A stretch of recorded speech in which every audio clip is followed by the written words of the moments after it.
hi. For those who joined us just now, like Sergio. What? You're optimistic. No, it's here. It's just so for those who join us, I'm Asaf. Nice to meet you. For those who left us, have a nice flight back home. So now we're moving to object assignment, okay, which is a slightly different problem, but also again from theory to practice. I'm going to move between those two things, and some of you heard some versions of it before. This is both of you, so bear with me. You can do the same tricks. It was 10 something years ago. So okay, so now we're talking about becoming a physician. Okay, the previous talk was becoming a clinical therapist. Now we're talking about becoming a physician. So if you want to become a physician, you need to do your medical studies and then do an internship and then do a residency and then you are a full-fledged doctor. In fact, a better description would be something like that. You have a lot of studies, you have just 1 year of internship, but that's actually going to be what I'm going to talk about today, and then you have residency. So what do you do during this internship phase, which is just 1 year? Continuation. Second? That 1 year is crucial for the continuation. It is not in no way it's crucial. What do you do during internship? So you train in various departments, but training doesn't really mean that you do something structured. You just move between departments and help in different departments of the hospital. You take blood, you do all sorts of stuff that are easy enough to do because you're not yet a doctor formally, okay? Or maybe you're a doctor, but you're not a certified doctor, okay? You fill a lot of paperwork, you do stuff that people do during internship. Of course, you earn minimum wage because why not, okay? So you see that you are not getting a lot out of it as an intern. So why do we have this internship at all? I think the two most prominent explanations, it's not clear to anyone why we do, but the two explanations that they keep hearing is first that it's additional training, it's more time in hospitals. They do have time in hospitals already in their medical studies, but they now get more time in hospitals, full time, they're full time. And having this internship phase allows the Ministry of Health to give to send good doctors into hospitals that need help, mostly peripheral hospitals and big hospitals that might need help by having more skilled people. Okay. So that's the two reasons we do usually have internship that are usually cited for having internship in Israel, and it's something that we also have in other countries. We're not the only country that has internship, but not all countries have internship. Some of them have only medical studies and then residencies. Okay, residencies where you actually get to learn your specialization. Is it important to generate connections for the residency or even back?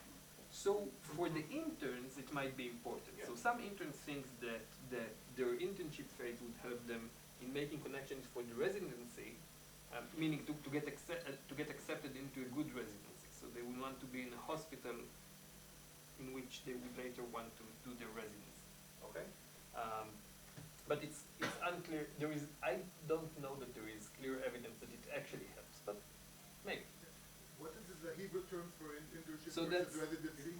This is stage, and this is the Hebrew term, stage, yes. Stage והתמחות. Okay. By the time of the internship, if they're already sort of selected what kind of field they want to go into, or is it also used as a way of them feeling out their own preferences? Wait, maybe I didn't hear you well. So you study medical studies, and I don't know if I want to become a surgeon or I don't know what. So during the internship, there is no specification. Exactly. Okay? So you go around. So it's a way of them feeling out their own preferences and stuff. Maybe, but it's unclear that they would actually get exposed to many different departments during this internship year. Okay, so maybe they will, but it's unclear. Okay. Okay, so what are our goals as the policy designer, as the policy maker, the government? Okay, when we are assigning interns. So first of all is provide high quality interns to all hospitals. Okay, and specifically to the more peripheral hospitals, as I said before. size and location, okay?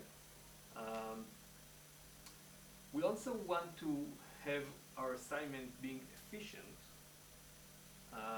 and fair. So that's two terms that are less clear maybe in this context. So efficiency here means something similar to what we had before. If there are two good doctors and one of them wants to go to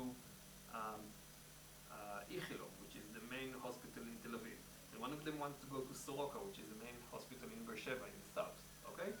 So maybe we'll go with what they want instead of doing the opposite allocation, okay, the opposite assignment. Provided that we're not necessarily hurt. I mean, if it's only good doctors that want to go to Tel Aviv and only the worst doctors that want to go to Beersheba, then maybe we do not want to do that. But if there is no reason a priori to assume that that's the case, then we want to cater to the intern's preferences. And we want to be fair. That's not actually So that's like, it's like a secondary criteria, so I Yes, might not it is. understand. It It's is. like, it's lexicographically second criteria. I think Everything else being equal, something like that you're trying to say. Or think- the hospital's preferences being the same.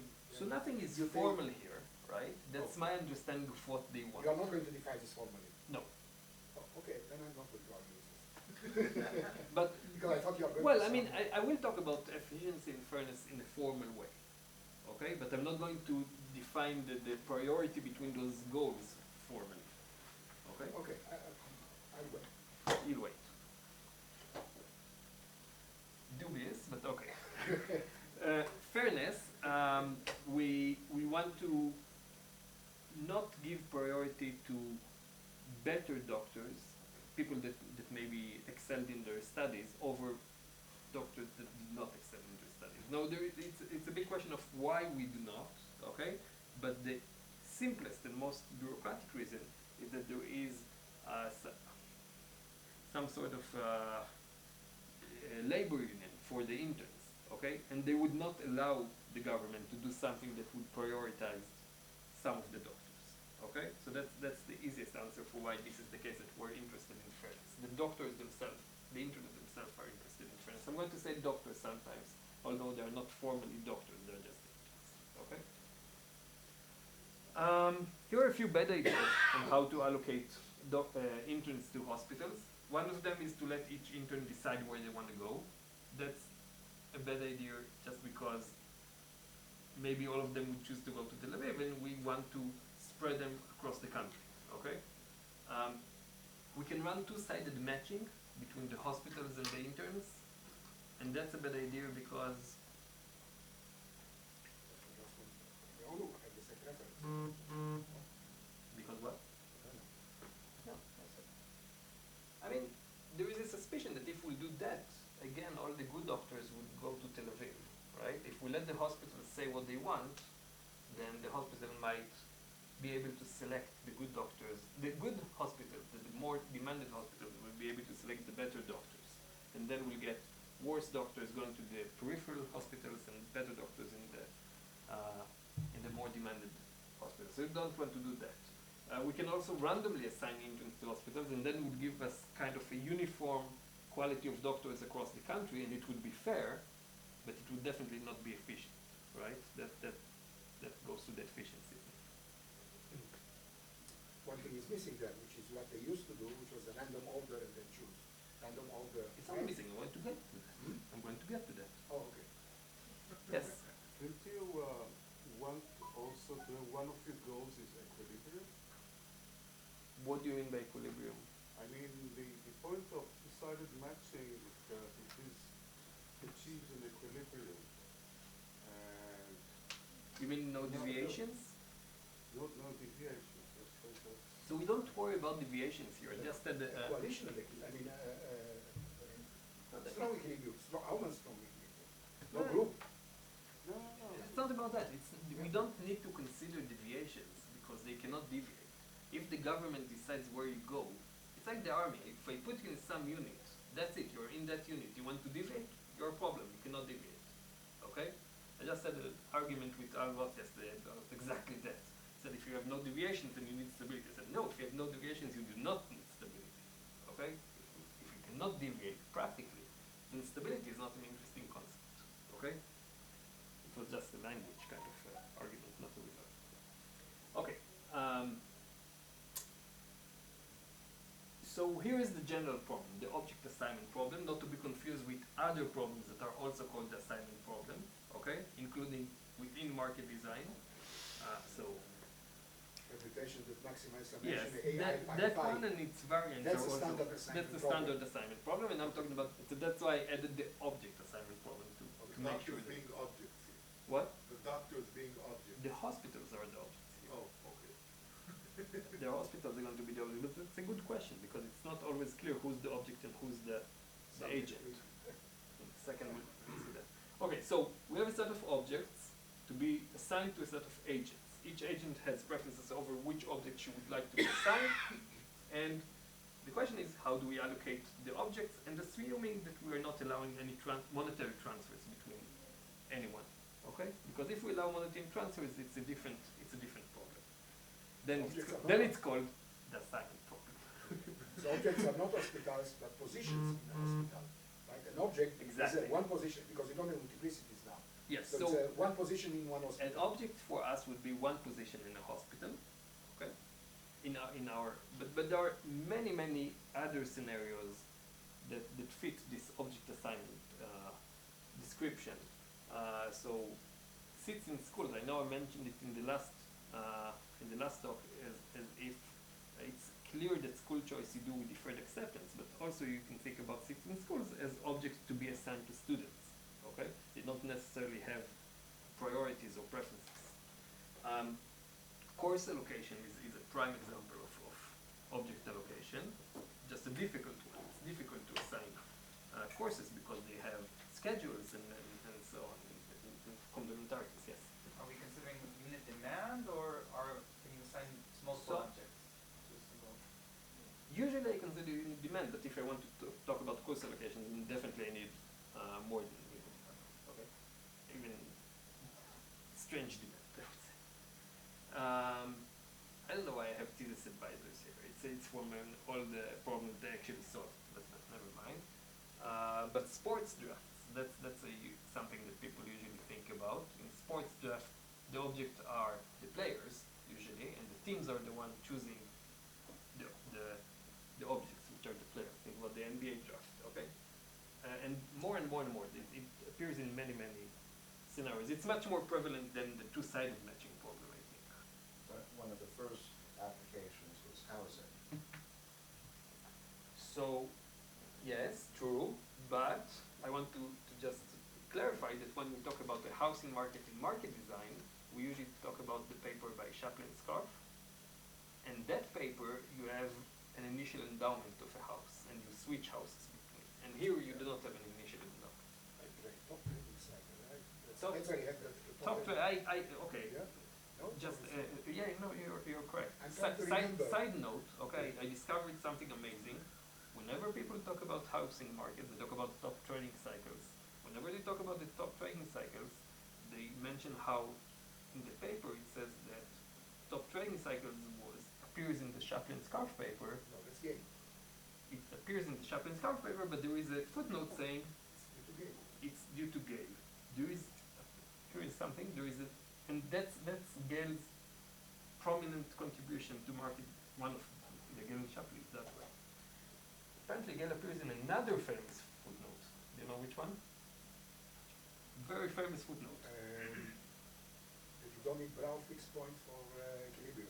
Kakutani in Kakutani. Nash Yeah. paper appears in the footnote there. So Gale said that you can use So he has two famous footnotes. You can do a new film about him, the footnotes. Okay. Another thing which became a paper that started from a footnote really. I mean, the gay Chaplin also started from I Chaplin. didn't know that. That's You'll tell me about it later. Sorry, but I didn't know that. okay. Okay, so what makes a good assignment mechanism in the object assignment problem generally? So fairness, efficiency, we already mentioned, and I'm adding here the same things from before. Safety, whether or not you can report your preferences truthfully, and customizability, which I added again, meaning how flexible is this algorithm? Can we adapt it to different situations? So safety means strategy proof. Yes. No, not necessarily, but actually in this talk it would not. In this talk it would sometimes. Okay, still dictatorship, okay? Still dictatorship. Agents are sorted according to some predetermined order, and each one in her turn picks the object she prefers most among those that are still available. Okay? That's the easiest algorithm we can think about. Random cell It's dictatorship. an object, the fact What? that you pick the one who has most of the consequence. We just say the algorithm says you pick an object, that's it. She's not forced by the algorithm to... Okay, good. So let's talk about implementation of that. There are two different implementations of cell dictatorship. One implementation is we put the objects on the floor and we call the agents one by one and ask them to pick an object. That's the one implementation of cell dictatorship. The other implementation of cell dictatorship is each agent submit their preferences and then I run that in the computer. You emulate that on your computer, I emulate that. assuming that they play optimally. Yes, exactly. Okay. Okay?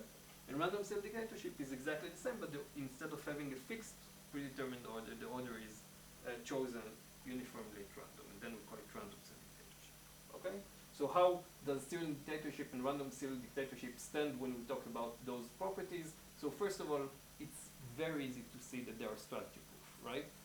In either of the two implementations, if I'm calling people to come and pick objects, they should pick the object that they want most when they are being called to pick it. If I'm telling them submit your preferences in advance and I'm going to use your preferences by picking your most preferred object whenever your turn is, then again you should prefer the remaining object. That's why remaining it goes, object, goes yes. over the whole order, Yes. not just the Yes. general. Only true if you only pick one object. Yes, yes. True. Okay, so they're very easy to see that they're strategy proof, also very easy to understand. I can explain it to someone in Even maybe for doctors. even to doctors, very, very immediate to understand and very immediate to understand that they're strategy proof. That's as opposed to, for example, the strategy proofness of different acceptance. Okay, how about efficiency? It's also very clear, or at least it's easy to convince them that they produce an ex-post Pareto efficient assignment. Okay, why is that? Because to create something which is not Pareto efficient assignment, we need to have some improvement over that, right? But we cannot improve for the first chooser because they chose their most preferred object. And then conditional not improving for the first chooser, we cannot improve for the second chooser, and not and conditional those two not being improved, we cannot improve for the third one, and so on. Okay, so there could be no Pareto improvement over what serial dictatorship or random serial dictatorship output. So that's the exposed Pareto efficiency. Here only the agents have preference, right? Yes. That's a one-sided. Yes. Okay, just to make sure. Yes. Fairness. You assume that they have strict preferences? Wait. I Or, assume that they have strict preferences. If they do not have strict preferences, then yes, maybe sometimes I can Pareto improve by moving someone who chose earlier to something that they are indifferent with, and vacating some object, freeing up some object that someone else actually strictly wants. Okay, so yes, I'm assuming strict preferences. It's not a one-sided market. I want to clarify that. Only one side had preferences, but there are two sides here: the agents and the objects. One-sided market is when we talk about people who want to match among themselves. Okay. Okay. Such as Right, the I used a roommate bad word, but what I meant is that, I know what you meant. that only the clarify. agents are, we care only about the agents now. Yes. That's what it is. Efficiency and everything talks about. So we talked about safety, efficiency. It's kind of obvious to me that it's also customizable. It's easy to adapt it to different scenarios. So maybe if we adapt it to multi-unit scenarios, we lose the strategy process. But it's easy to adapt. It's easy to think about how would they do random serial dictatorship, at least depending on the scenario. But for example, if I want to do course allocation, I can have them choose their entire set of courses one by one at random order. Then it would be strategy proof, right? And I would get, so it's possible to adapt. So it's customizable. Is there any work on the NBA draft, which means that before the order is determined by bargaining ahead of time among the teams? They transfer positions. Right. So anybody try to work on that on the Yes. on determining the order? Yes. Yeah. Okay. But I don't know those work, I just assume it's yes. Yes. You don't know if there is inconsistent stuff there. Okay, so that sounds like a problem. Well, I mean, no, I'm not going to talk about it now, Okay, but never mind, that's fair.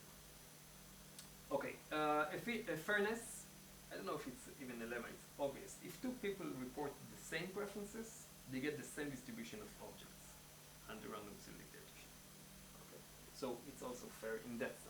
People who report different preferences would get different distributions of objects, right? But if they report the same thing, in random cell dictatorship, not in cell dictatorship, if there is a clear order between them, then someone who's ahead gets a better allocation. Okay. Okay, so now let's talk about another example. I'm moving to France. Okay, in France they had the choix de poste d'interne, which means residency match, not internship match. Okay, and choosing in France, what used to be the case is that each doctor goes through a national exam. They all go through a national exam, and national exam determines their order in which they're choosing using serial dictatorship. Now, what was interesting to me about this specific market is the way that According to the highest grade first, highest grade goes first. yeah, or to the opposite. No, highest grade goes first, and they need to choose a position, and the position usually means where is the position and in which specialization. Okay, and how do you And actually hospitals run? have no say on that, besides saying how many positions they offer. Second. Hospitals have no say on that. They only can say how Correct. many positions they have, Correct. in Correct. which specializations, and that's it. They Yeah. cannot say anything. And the number of options is in the thousands.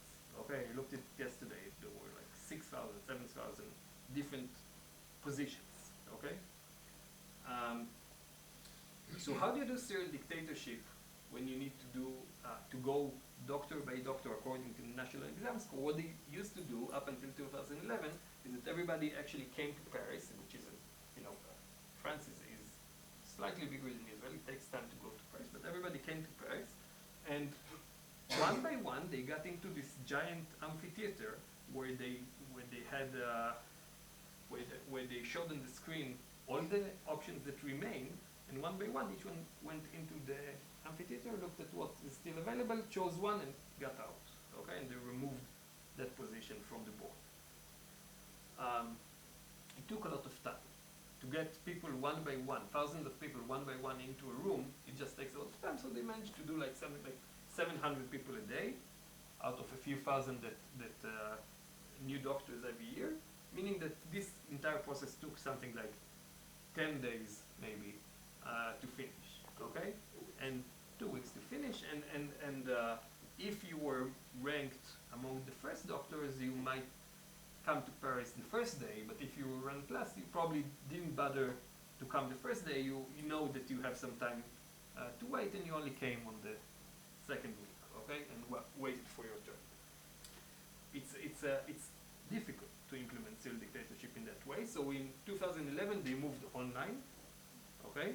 They moved to an online program. They call it the Amphi, okay.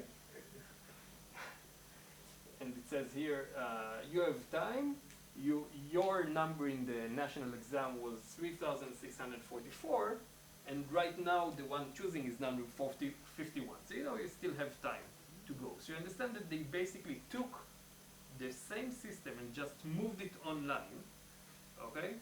And one by one they chose what's going to happen, okay? And once you got into the amphitheater, in the amphi, okay, the virtual amphi, you had that message which says you're now in the amphi and it's your turn to choose. Please be considerate of people waiting and choose as quickly as you can. Now the issue is what happens if you don't choose. It takes time because you have to see what's You available. have to see what's available. That's not Well, there, you can that's see, not you can see what's available a few minutes before, okay? But what happens if you don't choose? Well, they wait. Everybody waits, okay? And then they might call you, and then they might call you again, and so on until you eventually, finish your lunch and choose, and then we move on. And it still took about 10 days to do this entire thing, okay? So nothing really changed. Why? Because It's in Syria. what? It's Syria. It's Syria rather than simultaneous. It's serial dictatorship, exactly. And Then to all wait, all the positions are different. It's not like you can rank them in advance, right? You have 7,000 positions, and it's important where you're going to go. So you take your time and you choose. Now, what can be done about it? A lot can be done about it, and they actually they now use something much better. But wait, each one really cares about, because that also says specialization, right? Yeah, you care about So, specialization. so you you care are, about so location. probably each one cares out of the 6,000 positions, maybe 500, which are in the specialization you No, want, no, no? you want to be a neurosurgeon, but if you're just in the margin where the neurosurgeon positions are going to end, then you might want a different. So 700. No, you don't have to rank all the 7,000. Fine, you only have to rank 700 positions. That's still not possible. Okay? Okay.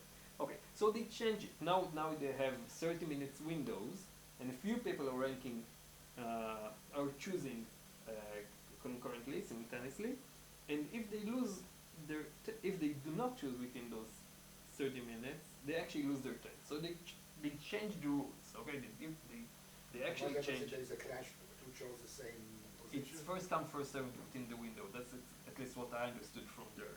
It's only in French, of course. I know a bit of French, but not enough to read all the So rules. it's also an incentive to do it as quickly as possible. There is an incentive still within your window to do it as quickly as possible, and you can mark in advance positions that you want, and they turn blue, red or green whether they're still available or not.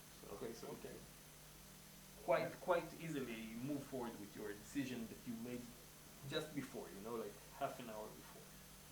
And if you lose your turn, You lose your turn. do you ever get to come back? So if you come back, they get you into the next window immediately, and if you completely lost, then you can take whatever left available immediately.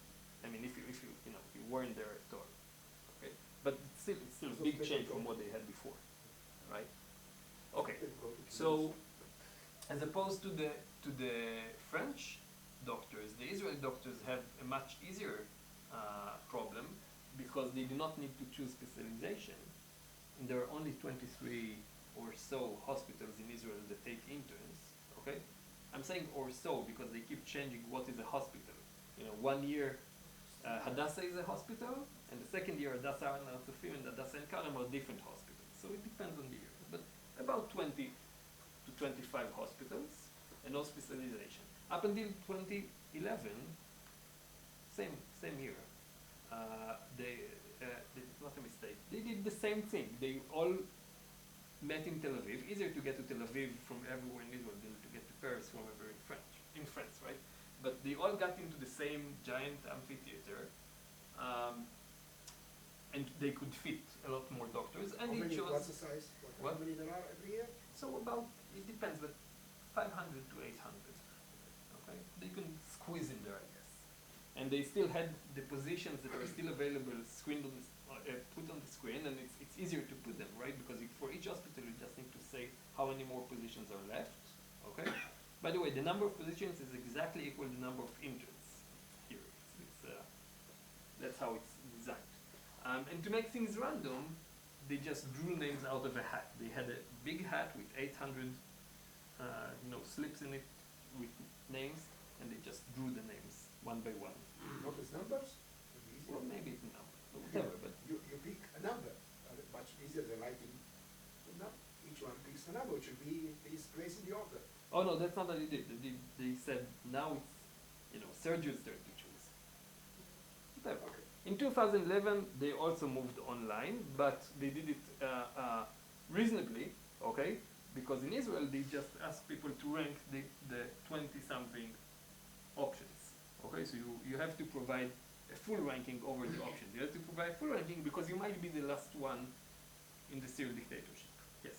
I have a question if you explain, but there is human error. You write 800 notes in a hat. Okay. Maybe the secretary or whoever wrote it forgot to put one name, or wrote the same name twice. So at the end of the process, you find out this guy was not matched and didn't pick. I don't know what they did in those cases. I can tell you. Fixing an error is easy. Yeah, I can tell you that they were very paranoid about it. Very, very paranoid. So each medical school would have the representatives come and check everything very well they also, made sure that whoever mixes the notes mixes them well and so on. They are very paranoid. But still, I don't know what they did in those kind of cases. Yes. But the social is easy, what I said. You don't pick a name, you pick a number. Numbers, and then if somebody didn't get a number. I understand. I don't think that's what they did. But I- and even if they did do that, I still prefer to think that they did the hat thing. Okay. Yeah, you pick a number from You need a that. hat. Hat is No, crucial. I agree, but whether you pick a number or you pick a. Okay. Anyway, in 2011, they turned into a random cell dictatorship where you submit your preferences and then the computer. Strict or could be weak? No, strict. Okay. I mean, whatever. You treat your preferences any way you want. No, but I'm then allowed to say I'm indifferent among those five, you're not allowed to say that. so I have to rank them. You have to rank them. strictly. You have to Okay. rank them strictly. But you have to be indifferent between positions in the same hospital. Yes. Yes. Because they are the same. There is no difference between the different conditions. Now, to keep things random, there was a special protocol for how they chose the random seed. That's they didn't want anyone to manipulate the random seed of the the seed of the random number generator. So they decided that each one of the medical schools would pick a number, then would add them, So, and then you. and then you'd get the seed. Yeah. Okay? For those of us who are interested in cryptography, you can see that this does not help at all in keeping anything more random, right? But fine, they did that. I don't think they use XOR. Okay, no, Okay, so let's go back to efficiency. I claimed before that serial dictatorship and random serial dictatorship are X-post efficient, right? I want to take another look, okay? Let's look at this market with 4 agents and 4 objects, okay? And the preferences are such that everyone agrees that object 1 and object 2 are better than object 3 and object 4. The only question is whether you think that object 1 is better than 2 and whether you think that object 3 is better than 4, okay? And agent 1 and 2 think that object 1 is better than 2 and 3 is better than 4. And agents 3 and 4 think the opposite. 2 is better than 1, 4 is better than 3. If you do random serial dictatorship on those preferences, there are those that prefer the odds and those that prefer the evens. yes, You should call them I1, I3, and I2, and I4. good. Next time. If you do random serial dictatorship on that, you can calculate the probabilities for each one to get the object. Okay. So, for example, the probability that I1 gets O1, object 1, okay, that happens if either she's first in line, right, with probability quarter, or if she's second in line, but the first one was either 3 or 4, right? So that's quarter plus half times a third, okay? So you get 5/12. And the probability that agent 1 gets object 2, that only happens if agent 2 was chosen first and then agent 1, right? So that's 1/12. And the probability that agent 1 gets O4, okay, the last one, is only if she came last, and also agent 2 came here and not in one of those, right? Not first or second, but third. So that's 1/12, and 5/12 is what completes this into distribution. So we get this table of probabilities. Now, It's symmetric among the two sets. Yeah, O1, it's O2, and also, no, Yes. which is not. Okay, never mind. Go on. now everybody would agree that this distribution is still worse than having this distribution. Okay? What I did to move from here to here is I basically took this probability of getting O2 and moved it to O3, and I took this probability of O3 and moved it to I3, and took this probability and moved it to I1, and I did all sorts of transfers of probabilities between those people, and everybody agrees that this is better than this. So, for example, agent 1 prefers this stochastically dominates this, right? So what does it mean? Think of the movements horizontal rather than vertical. That's exactly stochastic dominance. Yes. No, because you showed that that probability is this way, but. I explained okay. how come I can get those Yeah, probabilities, yeah. but yes, you're right. Okay, so what did I learn here? I learned that RSD is ex post efficient, but it's not ordinally efficient. By ordinally efficient, I mean, so ex post efficient means eventually I get something which is ex post efficient. Okay, the resulting allocation is ex post efficient. Ex ante efficient mean if I look at their utilities, I can in advance somehow do transfers of probabilities and everybody would be better off. And ordinally efficient means even without utilities, just using ordinal preferences, I can make some sort of transfer of probabilities and make everybody better off in the sense that they get the first order stochastic dominance kind of improvement over what they got before. So Okay? ex ante is the cardinal efficiency. Yes. Yes, and that's all. Exactly. So randomization relationship is ex post efficient, but it's not ordinally efficient. Okay, so now I want to show a different mechanism.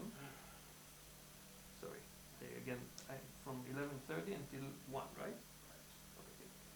So the new mechanism I want to show is by Bouromania. I don't know how to say that in Moulin.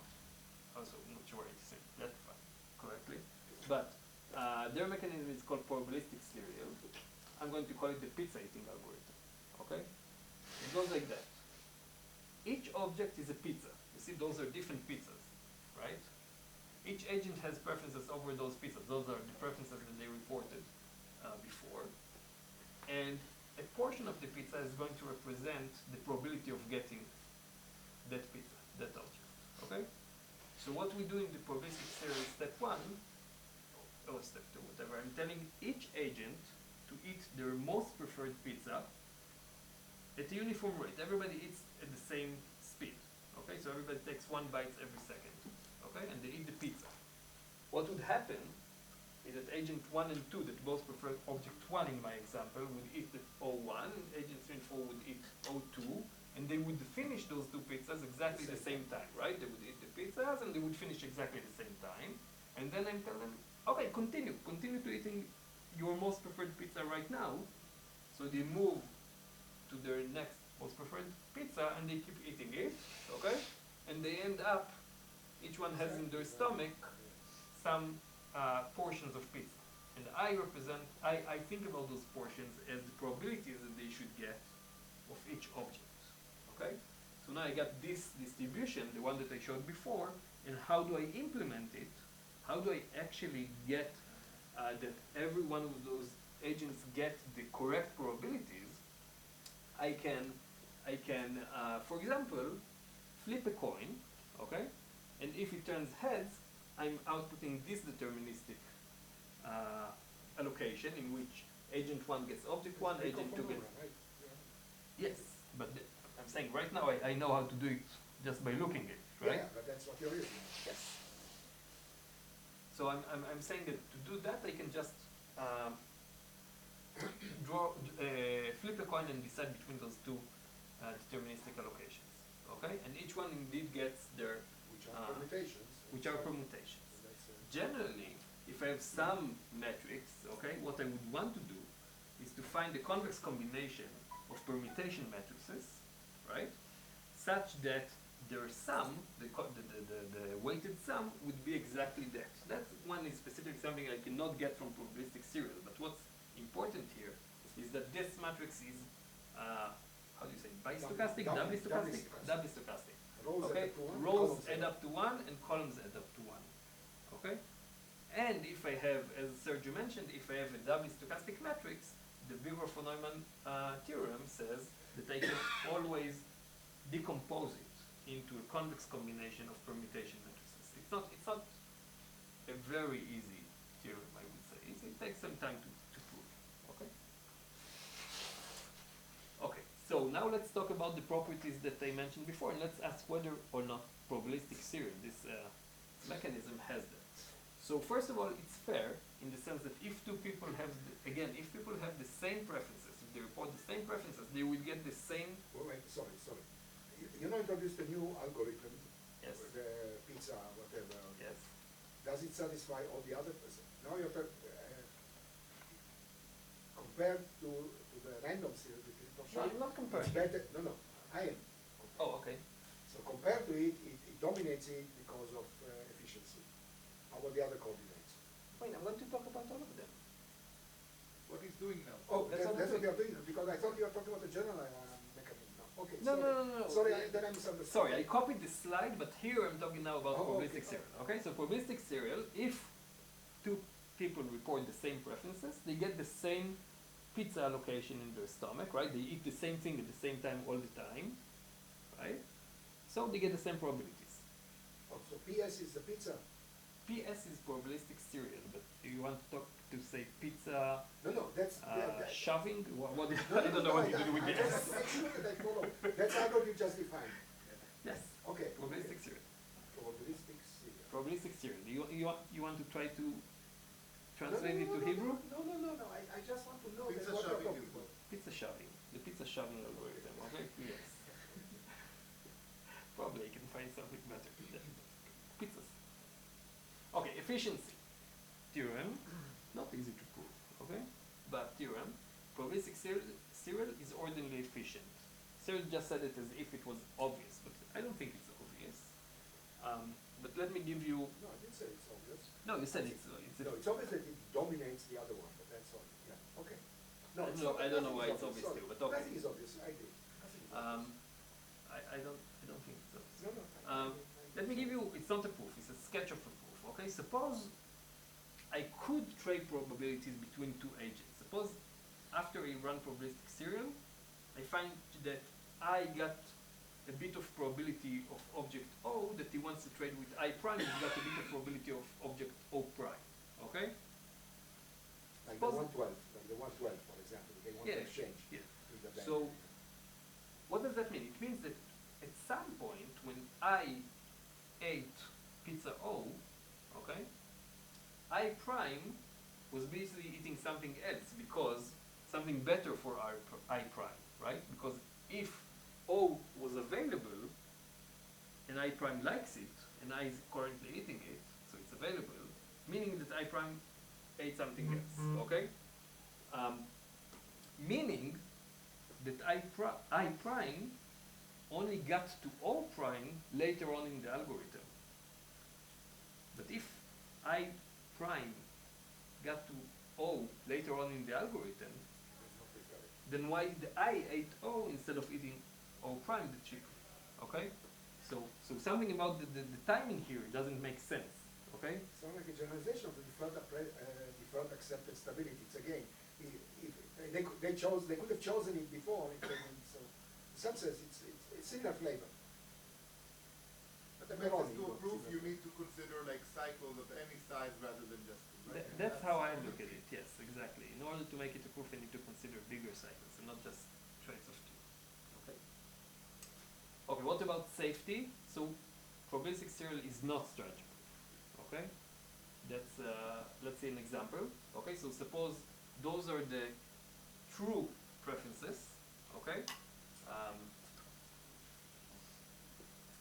Maybe I can stick the probabilistic serial here. Let's see. So this is the first pizza. Oh, none of those more. There are some of the Asaf. There. First pizza, second pizza, third pizza. Okay? So they start by I1 and I2 eating the first pizza and I3 eating the second pizza. So after a while, I1 would get half of that, I2 would get half of that, and I3 would get half of that. Right? And then I1 would move to O2 and I2 would move to O3. So I3 and I1 are currently eating pizza 2. So we end up with that, I1 and I3, and at the same time, I2 would eat a quarter of that pizza. Okay? And then all of them move to eat that pizza. So we get I1, I2, I3. Okay?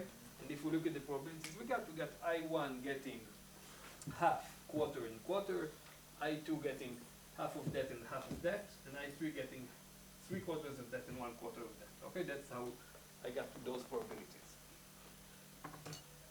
But if instead of reporting her true preferences, I3 reports false preferences in which she replaces the order of O1 and O2, okay, then what do we get now?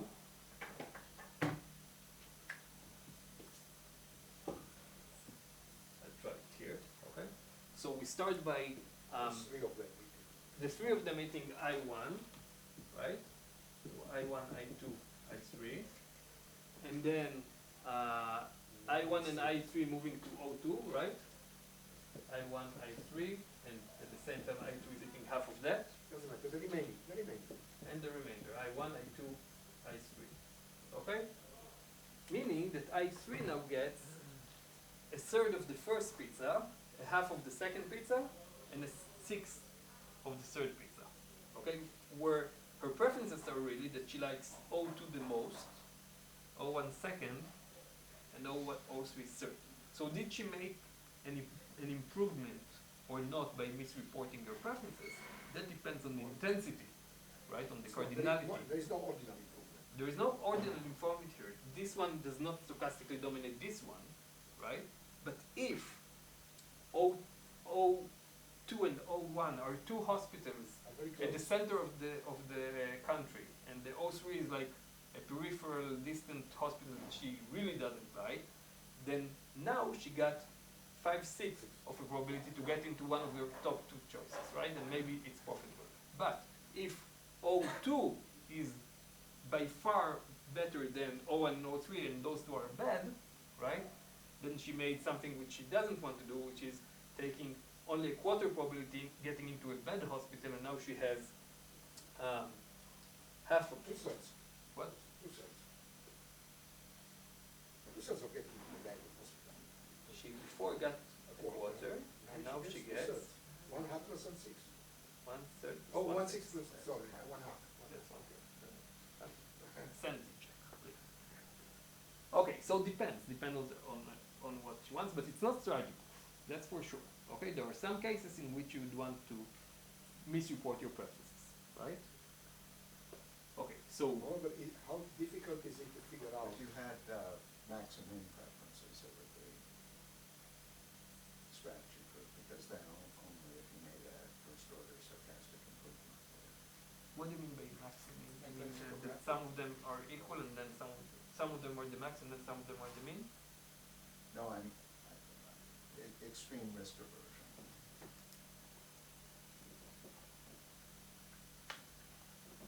Sounds right. Or we're assigning cardinality to ordinal, right? So that's exactly exactly this theorem. What Nam just said. So suppose so probabilistic serial is it's not a formal definition. It's weakly strategy proof is something I just mean. It's not strategy proof, but it has some flavor of strategy proofness in the sense that no engine can report false preferences and get an assignment which first order stochastically dominates the probabilistic serial assignment when she's being truthful. Okay? So you cannot first order stochastically dominate. And that's also a theorem that you prove. I don't think it's immediately this. Okay, so now I want to compare our two mechanisms that we discussed, the random field dictatorship. Yeah. So you said that it's more efficient, like, but how do you measure efficiency if it's not standard proof? So it's like efficiency also in equilibrium, or? So I'm not. First of all, I don't want to say it's more efficient. That's exactly what Sergio said before. I don't want to say that probabilistic serial is more efficient than random field dictatorship, but one of them is not ordinarily efficient, and the other one is ordinarily efficient. But they might Only under the truth telling. under truth telling. And then I do not have any formal result to. I will have something in a second. Okay, I will show you something, but informally, my intuition, which I think is almost grounded in the current theory available, okay, is that if everybody manipulates optimally, you get the same thing. You cannot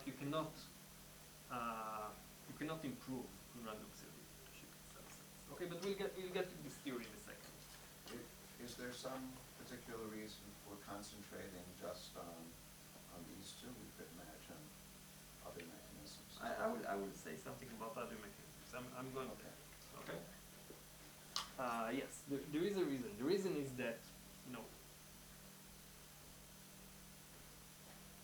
at some point in the literature there were only those two mechanisms as prominent market design alternatives. I'm not saying that there were no other mechanisms. There were other mechanisms, but when you ask people in market design, what are my options for object assignment? Well, if you want ordinal efficiency, you take probabilistic serial, and if you don't want it, you can do random sample dictatorship or something. I mean, but What about, what about random assignments and then top trading cycle oh, on top of that? do you know the answer, or are you asking because I'm you have good? asking you. yeah. Oh, so you have very good intuition. That this is an interesting question. So Tayfun Salmez and Atina Abdul Kadirou showed that random allocation and then top training cycles give you the same distribution as random cell dictatorship. Cool, right? There are other things that we can consider, by the way. That during, so you know, I'm changing my answer. There is no good reason why I'm focusing on probabilistic serial. It's iterative top training cycle, or just one. You do the, Top training cycle is always iterative. okay. Okay, so I want to compare random It's cell. abbreviations, RSD and PSC. Second, The abbreviations, RSD and PSC. random cell dictatorship, probabilistic serial. Okay? So I want to compare random cell dictatorship with probabilistic serial. What I did is I took data from the Israeli Medical Match in 2011, okay? Where there were only 378 doctors. I don't know why there were so few. I think maybe it was only, I don't remember what. About 350 graduates, so 78 was probably leftover. It's about twice as many today, but it's Today, yeah. What? Because they increased the numbers. Most of the doctors were from abroad. The new doctors, yeah. The numbers increased because now there are more doctors from abroad. That's what you mean? No, because currently they increased them almost double the numbers. Now those that finish Right, in but- Israel, you mean? Those that finish in Israel. Yeah, I know. Yeah, that's what they're saying, no. 10 years ago, there were only 350 positions. Yeah. We all agree, exactly. So, I'm only surprised because today there are more, but it shouldn't be surprised. Okay, so there are 378 doctors in about 20 hospitals, okay? And what you see here is the rank distribution that people got when using the random cell dictatorship. So, and I'm doing it because it's an economics and computer science summer school. I'm starting to count from 0, okay? So 0 is my most preferred option, okay? And about 40% are getting their top choice when using random cell dictatorship, okay? And if I continue on, so about, 4 would be about here. So about 75% of the people get one of their top 5 choices, okay? And so on. So that's a cumulative rank distribution figure. And now what I'm going to do is I'm going to overlay by putting also the cumulative rank distribution of probabilistic serial. Nobody gets the bottom two, right? Is that if I take this Yeah, that's for what- real, that's what if you I take see this for here. real, that's what it means. Right? No, you see that there are exactly 20 hospitals. Yeah. So that's what I'm 20 saying. means 20 means Nobody 21. gets- Oh, your scale is 0 to 19. I see. So that's cheating. You should put that. That's line not in me, there. that's Excel, you know. So But you can tell Excel to end at 19. it ends at 90, okay? Okay. 19, sorry. So now I'm going to overlay with the probabilistic serial cumulative distribution. Are you ready? It's going to be in red. Random cell dictatorship, probabilistic serial. Random cell dictatorship, probabilistic serial. See the differences? The only difference you see is that I didn't actually put the figures exactly at the right height. There is no difference, okay? It gives you, it's not the same It's not the distribution. same allocation It's per not- person, but it's the distribution is the It's same. not even the same distribution. It's slightly different, but so slightly different that you cannot see it with your using just the visual representation. If you look at the numbers, they're not exactly the same because probabilistic serial and random cell dictatorship do not give the same distribution, but they give something extremely similar in this case. Okay? Why? So a paper by Chen Kojima from 2010. Probabilistic serial and random cell dictatorship allocations converge as the market grows large. Grows large here means same number of hospitals, more and more doctors. Okay? Some heterogeneity of preferences, Second? heterogeneity of preferences. Yes, there is or some. that's something. Yes, right? you need something. Right. So let me give you the intuition. The intuition is actually, I think, very simple for this. suppose you keep the same number of hospitals, but you make more and more doctors. Okay? So now a doctor that has some type of preference, some preference profile. Okay, let's look at all the doctors that have the same preference profile. As we grow larger, each doctor is sort of like taking a bite out of the quota of the hospital if they are being chosen in random dictatorship. So whenever we call a hospital with that type of profile, they are taking one position. And as the market grows large, the position, this bite is becoming smaller and smaller, and the profiles are being called so frequently that you can almost think about it as being simultaneously calling all the profiles and each one of them eating uniformly from the quota. Okay? So that's why that's the do you understand something? No, I didn't follow that. I'm sorry. So think about Again, you have to show that the pizza eating and that, okay. yeah, I'm exactly showing that random cell dictatorship is sort of like pizza eating when each doctor becomes very tiny. Okay? And they take just a small part of the quota of the hospital. So instead of thinking about a lot of doctors, think about doctors becoming very tiny, being called at random, meaning that all of them are being called, all of the profiles are being called at the same rate, the same eating rate, okay? And each one of them takes a small bite. So when the market grows large, it's important that the doctors grow in some sense faster than the number of hospitals. Yes. Holding the number of hospitals fixed and only growing the number of doctors and growing the quota accordingly. Well, you could grow both, but you want the doctors to grow That's faster. true. You could grow both. I don't think they do it in that paper, but you're right. Then you have to think about the preferences, how they change. Right. The number in the You need a hospitals is distribution of fixed. preferences. If the objects to are fixed, then it's easy. The preference, you can talk, there's so many. No, you would replicate. If It you just as you're replicate. replicating the doctors, Yes. you're replicating the hospital, but at a. No, But but it's not the like- preference, because now you put No, it, the pre- no, but that's the same. You're That's- both right. If you're replicating in the hospitals, then it's like increasing It's like the you quota, have twice the right? number of positions for each hospital. In terms of preference, it's the same. Yes. But if you add a new hospital, then you have to say what the preference for the new hospital is, you're which is a correct. new, You're correct. ballgame. You're correct. It's not trivial to define it. Okay. Another paper, slightly more recent one, Lun Pitya. If a mechanism is asymptotically efficient, random cell dictatorship is efficient. It's ex post efficient. If a mechanism is asymptotically efficient, In which sense efficient? so I think it's in the ordinally efficient asymptotically. I think so. Okay. Symmetric and asymptotically strategy proof, meaning that in large market you cannot find the manipulation easily, okay? Then it converges to random cell dictatorship. And that really holds for probabilistic serial, but also some other mechanisms that you can consider, but not all mechanisms you can consider. So now let's move to mechanisms that are not like that, because that's a very depressing cure, right? In some sense. Why is it depressing? So it means that you cannot, you need to, if I mean, it's depressing and also exhilarating at the same time.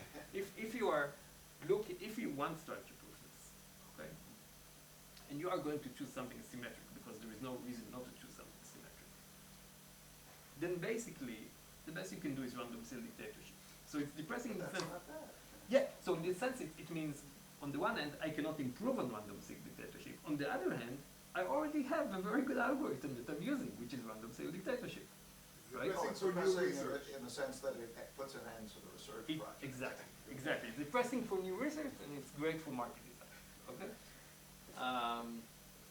Okay, but there are other mechanisms. Here is a mechanism that predates both of them. Doesn't predate random cell dictatorship. It predates the probabilistic serial. That's Hill and Zeckhauser paper from '79 on competitive equilibrium. The idea is, let's give each age, let's suppose that we know the phenomenon Morgan and utilities of the agents, okay? And each agent gives us, gets part of each object in a fair way. Each one, we distribute probabilities of getting the objects symmetrically between the agents. Then we can find the price vector that clears the market. Let's let them trade probabilities using different prices and clear the market. Okay? So from the first Welfare theorem, right? I think it's the first Welfare theorem. Okay? You get something efficient. Yeah, that's the first one. So number two is like a Fisher market? Is that what? A what? Say again? Fisher market. I don't remember constant Fisher market, budget. sorry. Each one has a budget. Yeah, you can also do it with constant budget. You can start with the I with the think same it's called the budget. Fisher market. Yes, No? it's that. I mean, Computer scientists If talk you about start this. with a budget rather than Equal, probability. Fisher market is equal budgets. yes, you can do that. That's the No, same. just I wanted to pinpoint what you're saying. So, that's so all. what you get is you get something which is efficient, right? Efficient with respect to your von Neumann Mohr-Einstein utility functions, meaning that you're ex ante efficient. You now got to a situation, and I mean, eventually you'll get a doubly stochastic matrix of probabilities, and you can use Birkhoff von Neumann to decompose it and get a lottery over deterministic assignments. But that lottery would be ex ante efficient. Okay. So, competitive equilibrium from equal incomes. I think that's the first. No, you know, for Um, computer scientists, sorry, go back to the, Yeah. can you go back one slide? Yes.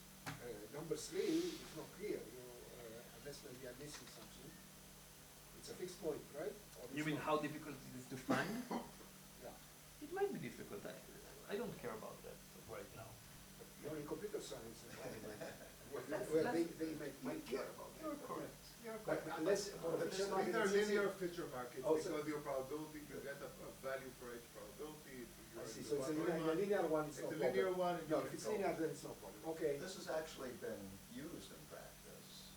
It's used for course assignments in Was Kennedy it? School at Harvard, for example. Zeckhauser, yes, that's right. Okay. Yeah. Amazing. In their paper, they talk about, I think,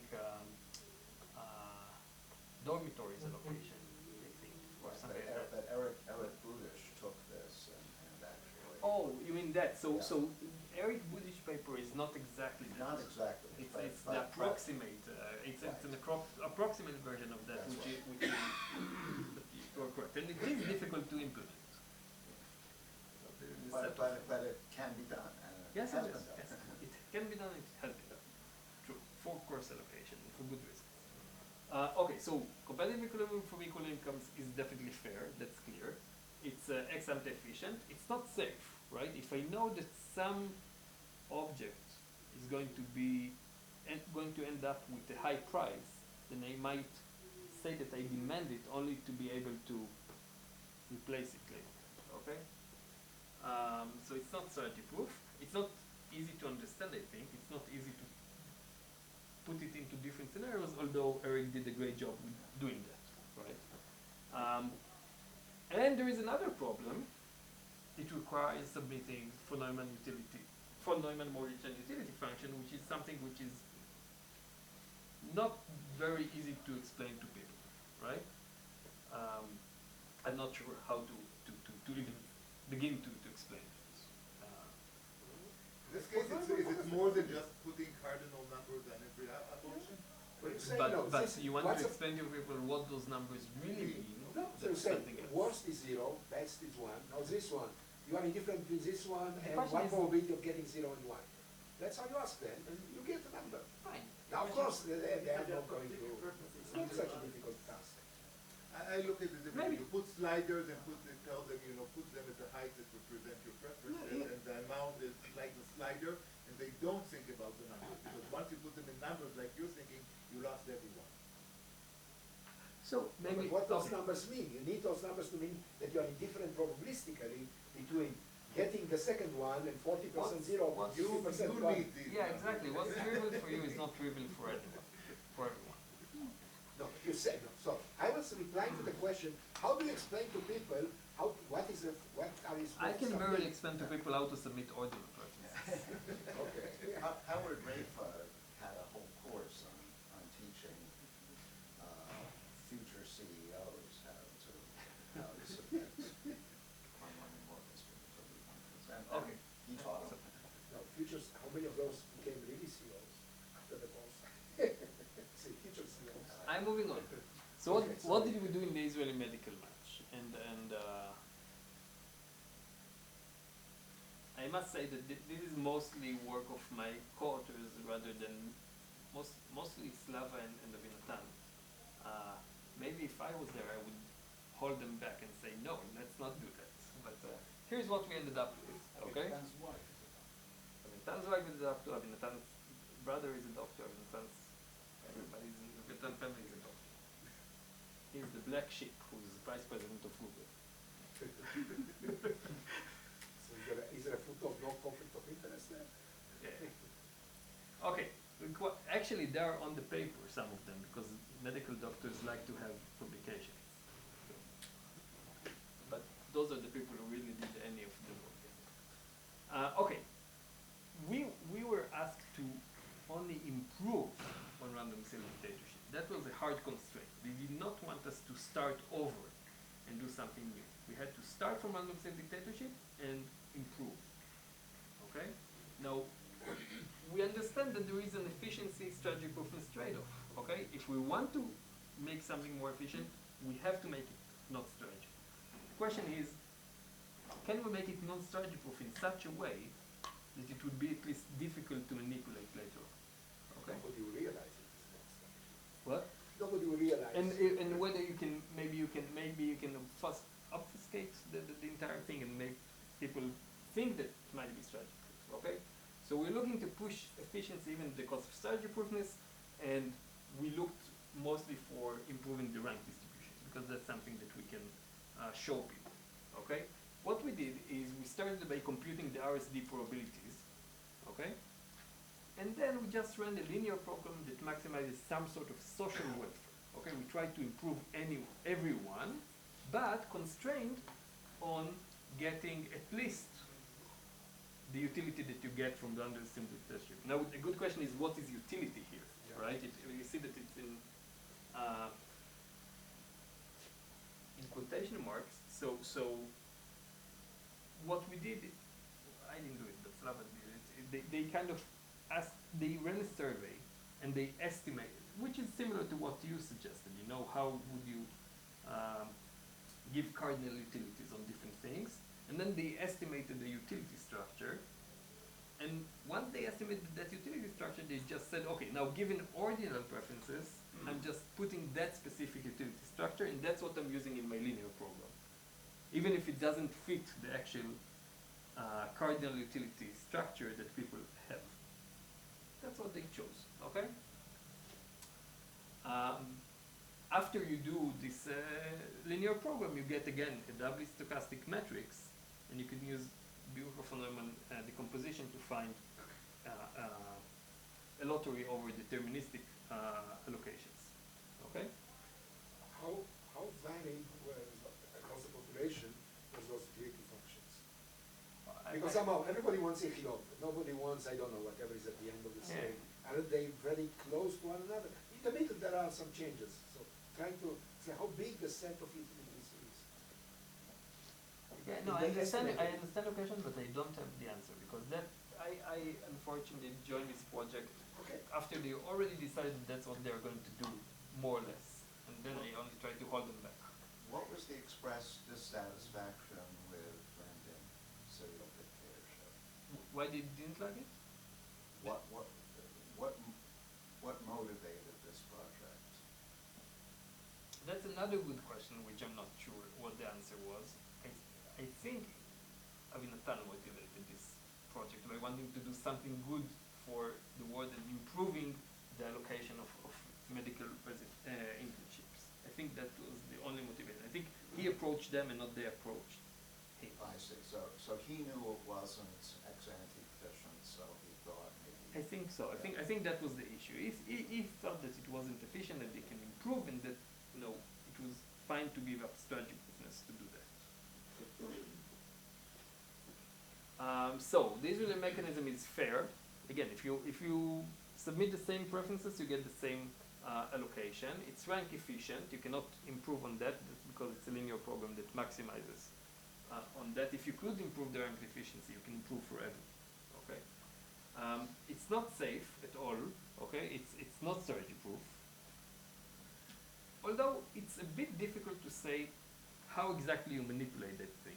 Okay. You might get some intuition that, again, maybe you want to say that if your first choice is, say for example, Soroka, which is in Beersheba, and not very demanding hospital, you might want to input preferences that would be Ichilov in Tel Aviv and then Soroka. So you'd get, during the random seal dictatorship stage, you'd get some probability of Ichilov, and then you'd get big probability to get Soroka in the second stage where you do a linear program, and the program would shift probability from Ichilov to Soroka in a way that compensates it, right?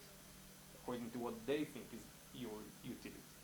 So you might get some intuition how to do it, but it's not So clear. the I mean, sorry, the linear program gave you maximize, can I see the previous slide again, just for a second?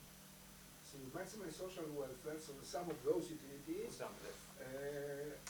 subject to at least an RSD, I see. So you want an RSD, the announced, yeah, okay. So the probabilities that come from that, but not subject to component-wise RSD, but to your but the utility. utility, but they think that your utility is still that you want Soroka. Because statistically, I mean, as you say, so they know, I mean, you are one, but you are represent 10 people out of the 300, which really prefer Soroka as number one. Right. And so, when you manipulate it, you don't manipulate the utility part. This here still goes according to your true utility, right? The linear programming. Not according to so according to that thing, you are not trading the fact that you get Ichilov, that for you is worth nothing. You just put it there it's a fake thing. So Yeah, I more allocation, yes. No, but that will not help you the linear program, which looks at your true utility, that is Soroka. So No, the program so doesn't the know your constraint- sorry, the the program utility is is not right. your utility. Your only input is your ordinal preference over hospitals. So the program thinks that your first choice is Ichilov, but it's easy to compensate you because your second choice is what is under okay, demand. what is fixed is a translation from ordinal to cardinal. Yes. Okay, so so I misunderstood because I thought then I know. So, Mayor, I'd like to make an observation about, this really shows the difference between the way computer scientists would normally approach this type of question and economists. Computer scientists will always say, let's optimize something relative to some constraints, and we know how to do great optimization. And that's what they did here, right? That's what Avinatan wanted to do. Oh, I want to optimize something, and he approximated that something as well as he could. That's what he did. If you look at it from a, economics point of view, or the way now that AGT people or computer scientists working with Hanoi, we're completely focused on other issues, for example, on strategy proofness, and basically on the input and output working. So strategy proofness means you even get the correct input, because a computer scientist completely ignores the fact that you don't have the real input, but people's input, and also the output. Stability is sort of the output, that the output will actually hold. Again, computer scientists, we ignore that because we printed the output, what more could we want, right? And this is really shows very cleanly, I think, the difference between the clean computer science point of view that ignores input and output, and, if you wish, real life or economics, which really thinks the input and output are the main issues to consider, having them correspond to reality. You'll see in a second. I'll show you that Avinatan was reformed, but Yeah. wait for it. Okay, so it's So not. was I, so I mean, it's an interesting reformation So process. It's not safe. It's not safe in a large market, but it is not obvious how to manipulate it. There are other algorithms that are more obvious to manipulate. This one is maybe not so obvious to manipulate. So why did we think it might be okay to do it? First of all, we thought that if people begin to cheat, we will know about it. People will talk about it. They would ask us how to cheat, which happens every year, and we will just know that they are cheating. Okay.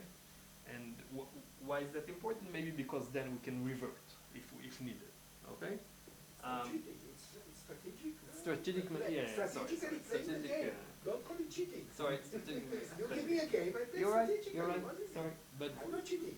you're right. Second, we thought it's not that easy to understand how to misrepresent your preferences successfully. Okay, beneficial. And on the other hand, we had good efficiency gains. So now, because it's a computer science and econ summer school, I now start from 1, okay? And also Excel did something crazy here, and we're studying at 200 interns, okay? And it's one of the years that we have more interns, I guess. And you see here that our algorithm in green gives more people one of their top 5 choices compared to random cell dictatorship, okay? Many more. Instead of 250, almost 400, okay? And eventually, there is something going on here. Somebody is paying the price for that, okay? Sometimes people get worse outcomes at the end. Should the integral be the same? The integral? Yeah. No, they should The converge. total area It's under the a total cumulative. area under the Cumulative, should tells be. you. That's cumulative, that's cumulative. Okay. Sorry, okay. So you had them, what did they think they were playing? Here, Yeah. that's on data. It's not on. I mean, people Oh. played random cell dictatorship, and I took their data And and you used took it. their data and It's ran- not yet talking about behavior at all. Right, so now it's just like, we have their true preferences because we know That's random. suppose and we then- have true preferences, or suppose we have the preferences that were reported to. Yeah. That's potential efficiency. Okay, let's talk about potential efficiency. Okay, so what really happened? The Ministry of Health adopted our algorithm, and it's been in use successfully. Should be actually with question mark. Okay, it's been used. It's been used since 2014. Okay, at some years it's actually been used twice a year because they did it separately for the doctors that study abroad and the doctors that study in Israel. Okay, sometimes they did that. But it's been used, and at the beginning they also, by the way, put it to a vote of the student body every year, and they kept voting for that algorithm. As opposed to what? However, yes, To the random single dictatorship. to random cell dictatorship. So they had a binary choice. Yes, they could choose to revert back to random cell dictatorship or to stick with what they call, I think, So you just have to show them this, the last picture, that's it. what? You just have to show the last picture. and This that's it. picture. Yeah, this one. Yeah, that's what they saw. That's why they kept choosing this algorithm. I mean, when you see that picture, I mean, You can make it even. Right. However, and that you notice that I put a slide just however for the dramatic impact. Okay. Someone, not pointing fingers, but might have been me in the previous summer school 10 years ago, where I was recorded and people kept watching that video apparently. Someone told the doctors that this algorithm is not surgery-proof. And that possibly that you can manipulate it and gain. They actually listen to the summer. That's nice to know that people are watching the summer school recordings. And also by themselves they started to try to manipulate the algorithm and misrepresent the preferences to get. so they were told better something about running linear programming or something, how much are They they told? also, so turns out you cannot be a medical doctor in Israel unless you are married to someone who works in the high-tech industry. It takes a lot of time until you get You're money. assuming that the high-tech people know what linear programming is. Some of the high-tech people hacked, they hacked the binary, okay? They reverse engineer it to learn what the algorithm was exactly, and then some of them even one of them sent me an email saying, I reversed engineered the binary, and I said, but it's open source. So we were not hiding what the algorithm was. But anyway, they tried to manipulate it in many different ways. Okay? How do I know? What? Yes, that's what I was about How to do I know ask. that they are manipulating? They talk about it, and they talk to me about it. They keep sending me emails about it. And what? But I thought you don't trust what people tell you. That's about true. it. They're not incentivized they're not incentivized to tell me the truth, and yet I trust them. So, Avinatan and his student Ariel decided to try and test what people actually do, and how well or how badly they are doing using our algorithm. Now you can see from the title of the paper already, too smart for their own good, right? So what happens?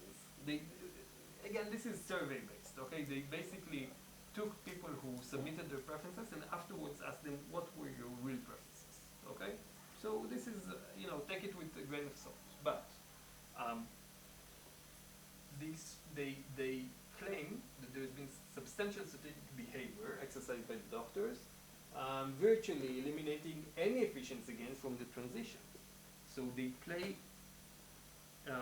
they change their true preferences such that eventually, with respect to the true preferences, they do not get the efficiency gains that we showed Go them. back to the blue line. Go back to the blue line, or even worse than that.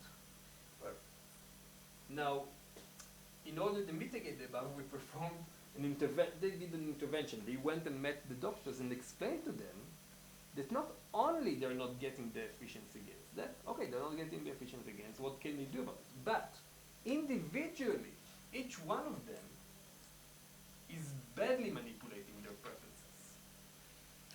99% of them, if they reported the true preferences, and given the distribution of other preferences reported, they would be better off compared to their misrepresentation. So they're doing something, they're trying to misrepresent, but they're doing it very badly. They should not misrepresent, even assuming that other people misrepresent. Okay? They should not do it. But given what the others do, there is a better way to misrepresent which should improve.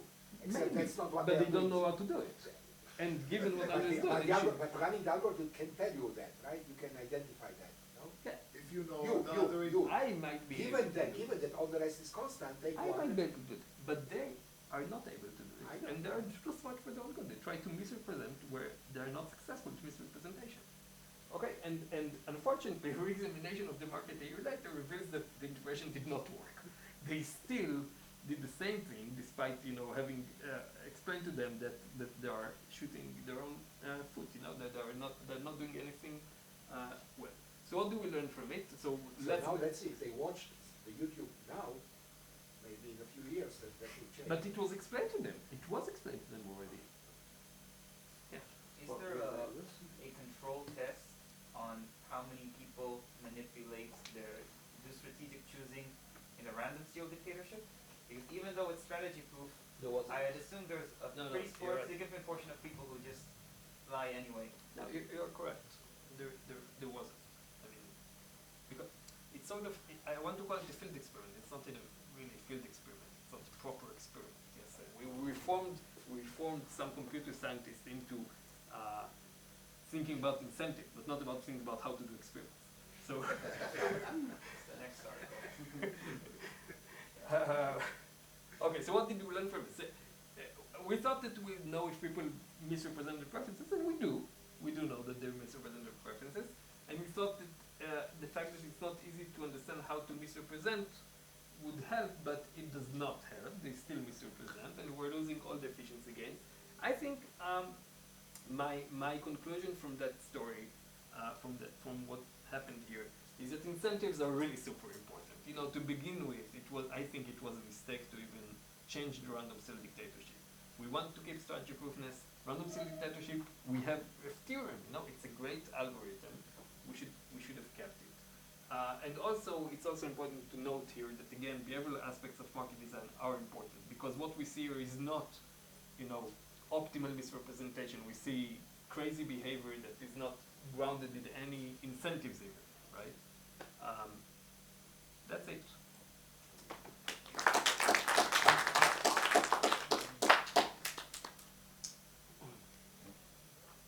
So from running, can you really identify good strategic behavior for individual in your algorithm? It's based on whether they answered truthfully to the Again, survey. assuming that you know the distribution of the population. It's That is- assuming that they answer correctly, that they answer truthfully to the survey, and that we have some way of gauging their actual utility function, which is again. No, I asked a different question. I don't care. Given a set of reported preferences, Yes. okay?